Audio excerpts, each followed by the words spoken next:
Marty Schwartz here with Marty Music. Thanks for hanging out. We are going to do the top 10 riffs of the 2010s. And I'm going to be playing all these riffs and all the sounds of each song through this Boss Katana. And I actually have song patches for each song that you guys can download for free and get authentic sounds for these songs.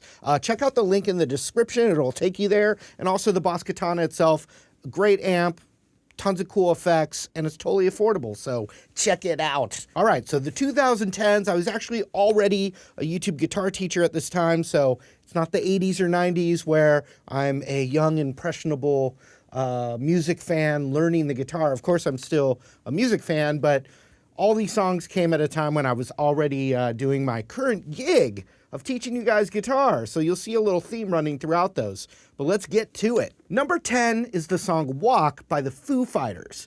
Man, I'll never forget where I was when I first discovered this song. I was at my desk behind my computer and I was getting emails from people who wanted to learn the song, so I checked it out. But in all seriousness, Foo Fighters, notice in this riff the use of multiple guitar parts. Well, I'm going to break it down, but multiple guitar parts, and they were always emulating like a drum kit. And I think that's one of the really unique things about the Foo Fighters. So like all great Foo Fighters riffs, they kind of take 3 guitars and play different rhythms, almost like a drum kit. I've seen videos where they explain that. They talk about that approach. So you've got one part that's just going, hitting that bass note, and then you've got these cool little triads playing over it as it builds. Obviously, it rocks later, but it starts with this really pretty little set of chords that are based on the later progression. So on my looper, I've got just a little bass pulse going, and then I'm going to play these cool little triads over it. Check it out.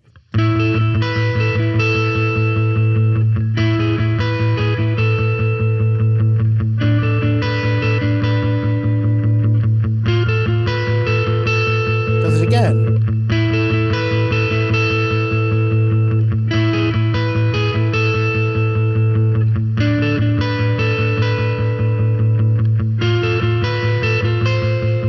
Keeps building, then it's got the chords underneath it, and then finally kicks on into overdrive and builds.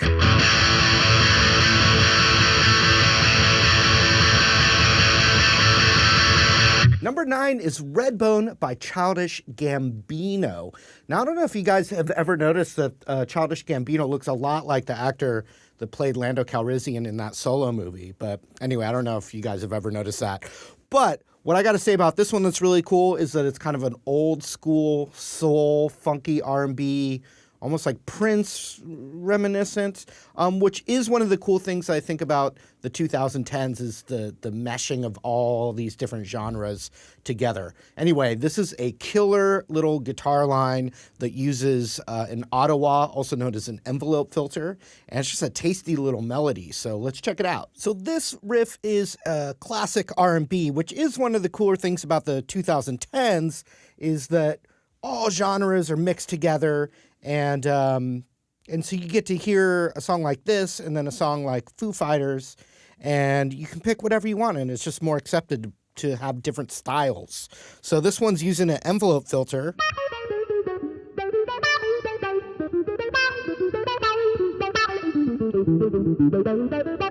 And once again, the patches are in the description below, and I made a little progression around E minor. And you get the sweet R&B. Here we go.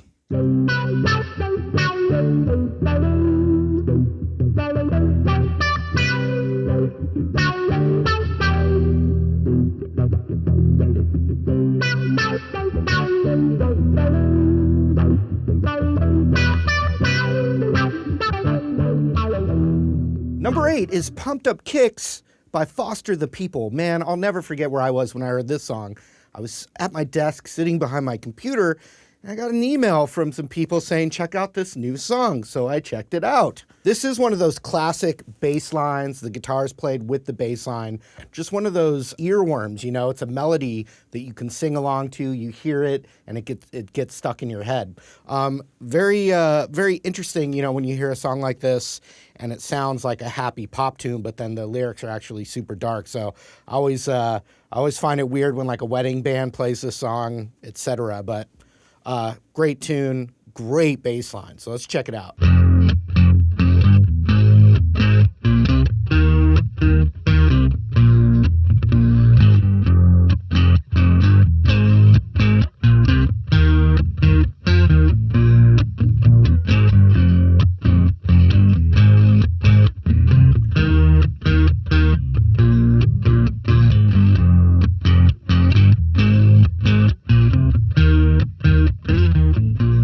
Number 7 is Get Lucky by Daft Punk with Nile Rodgers and Pharrell. Wow, I'll never forget where I was when I heard this song. I was at my desk sitting behind a computer, and I started getting emails and messages about this new song that came out that I had to check out. So I did, and it's one of my favorite things to play on this list, actually. It's very much Nile Rodgers disco vibe with a little bit of that contemporary touch from Daft Punk, and then you've got Pharrell doing the classic kind of soul singing. You could play this song in 1977 at Studio 54, and I don't think anyone would bat an eye to it. They'd be too busy with all the crazy stuff going on there. But anyway, love this song. Once again, I love one of my favorite things about the decade is that you could get a song like this that sounds like disco, and it's totally relevant and right in the pop charts. And also, it's got guitar. Anyway, let's break this one down.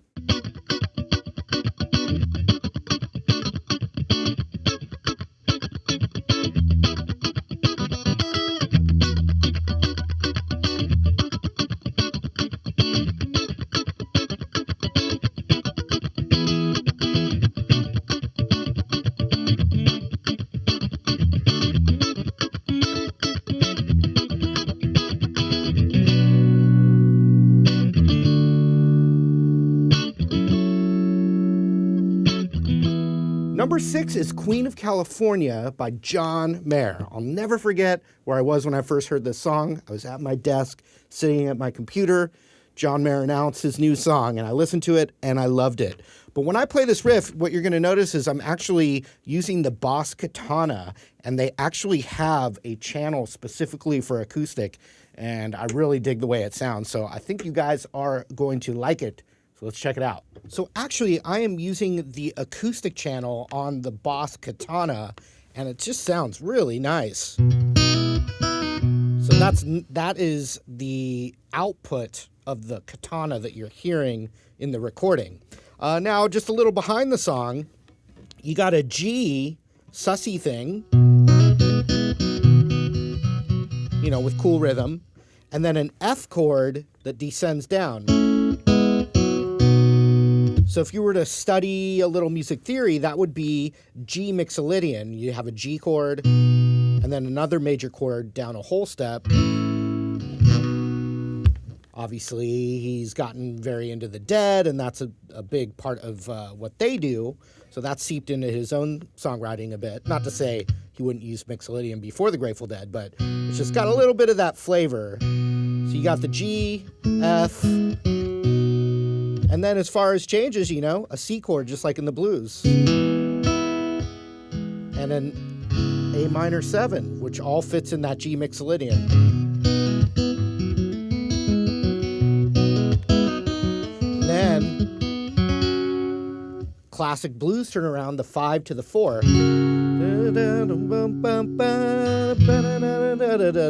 But when I talk about mixolydian, here's straight mixolydian walking down the stairs. So, you know, you just found out the coast left town, Queen of California is.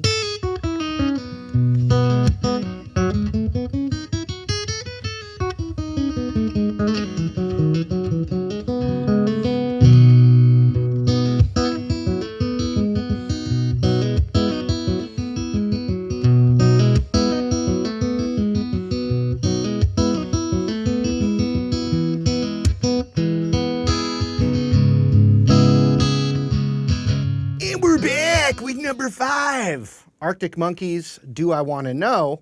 Man, I'll never forget where I was when I heard this song. I was sitting at my desk, and I got a list of the top 10 riffs of 2010, and this song was on there. So I went through and I listened to it, and I was like, oh yeah, I've heard this before, and I love it.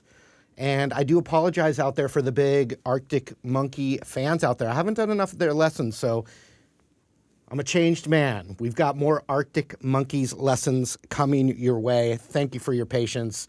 I really love this song and especially love the guitar riff. So it's on the SG. Let's do it.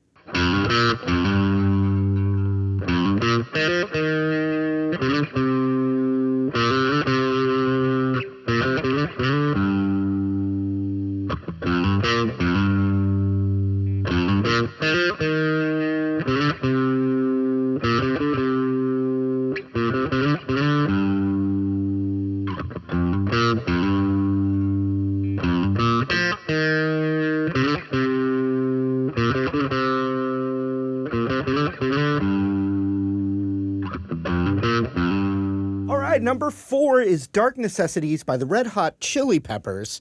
And although the Red Hot Chili Peppers sorely missed John Frusciante during this decade, I think Josh did a wonderful job, and I really liked the album. They also did a little departure working with Danger Mouse instead of Rick Rubin. So they were definitely pushing themselves to try and do something different. And I think this is a great song. Definitely more of a layered, textural kind of guitar song than maybe Frusciante would do. But I picked a little repeating line that I think is really cool in the song. I think you guys will dig it. Doing it on the Strat with a patch. We've got a little bit of delay on there and some reverb and some moodiness. So Dark Necessities. So there's some really good layering going on with the song and some really cool use of effects, especially that intro. But there's this really cool riff that I like that I just feel like playing in the song. It's a repeating idea that's a single note, and you've got delay and maybe a little bit of phaser on it.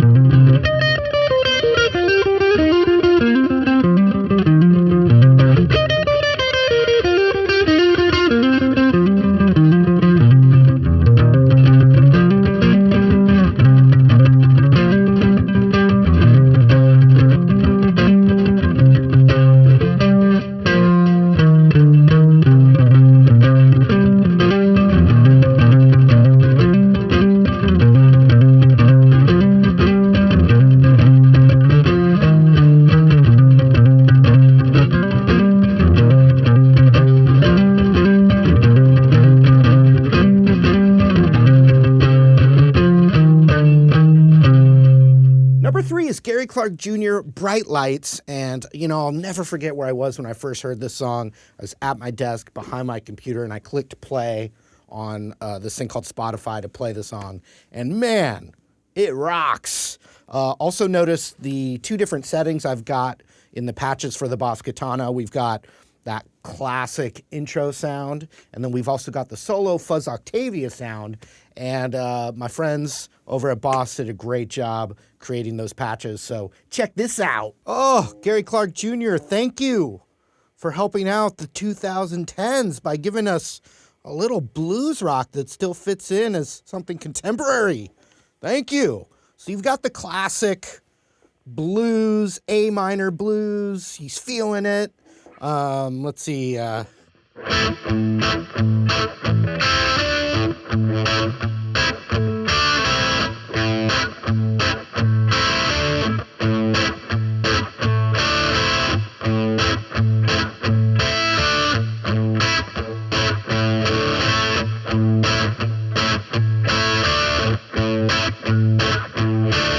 Then you've got this Fuzz Octavia thing that he goes into for the lead stuff, and it's just raunchy, and we do have a patch that's in the links right for this sound.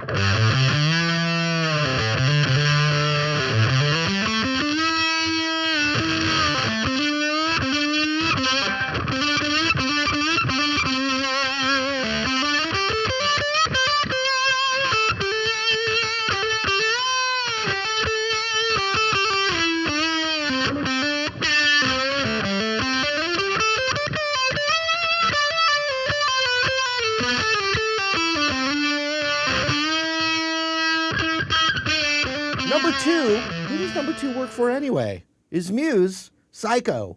And I'll never forget where I was when I heard this song. I was behind my desk at my computer checking out the band Muse. And this song came on. It's a newer song of theirs, but killer riffs. And I believe it's the only drop D riff we've got in here for this decade. So once again, monster guitar playing, killer band. And we're going to do it on the Les Paul. Let's rock it.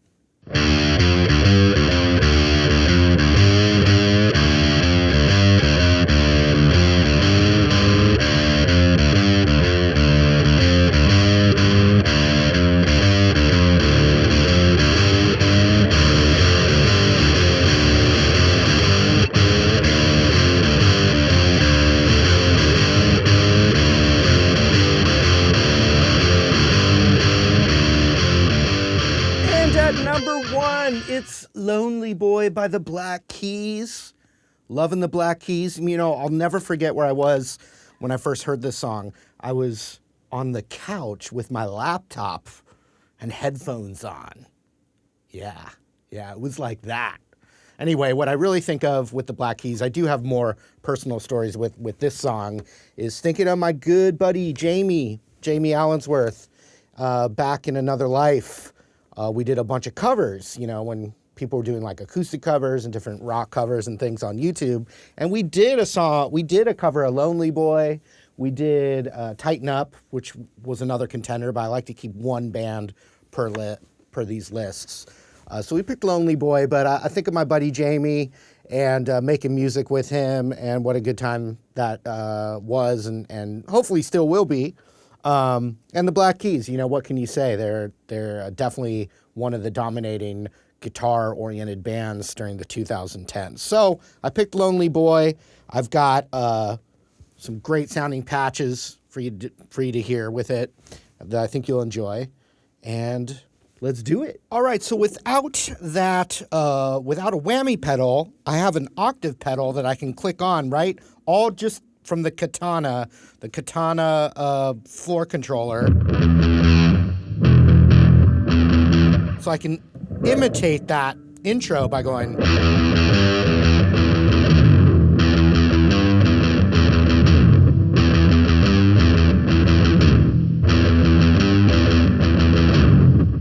Then we've got reverb, and we've got that slap back delay. A little bit of fuzz, a little bit of overdrive.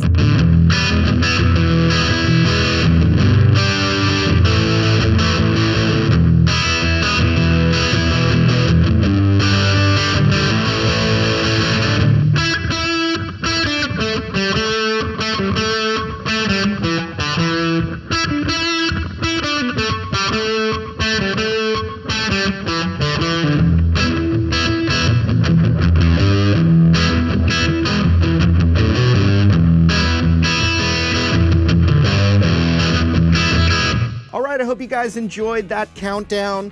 Let me know what you think I missed. I know you got opinions. Let me know in the comments below. Also, once again, huge shout out to Boss for letting me teach this to you on this Boss Katana, and also helping me with those awesome patches that you can check out in the link below. Thanks again for the support, you guys, and I hope to see you again real soon. See you later.